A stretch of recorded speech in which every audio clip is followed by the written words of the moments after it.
Viral হওয়া শেখ হাসিনার পদত্যাগপত্রটি ভুয়া দাবি করেছেন আওয়ামী লীগ। ছাত্র জনতার গণবিপ্লবের মুখে গত ৫ আগস্ট পদত্যাগ করে ভারতে চলে যান সাবেক প্রধানমন্ত্রী শেখ হাসিনা।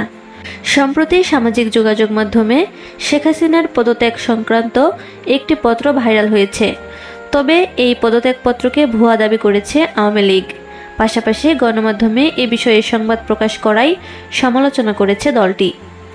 16 সেপ্টেম্বর আওয়ামী লীগের ভেরিফাইড ফেসবুক পেজে দেওয়া এক পোস্টে শেখ হাসিনার পদত্যাগ সংক্রান্ত পত্রটি ভুয়া বলে দাবি করেছেন দলটি।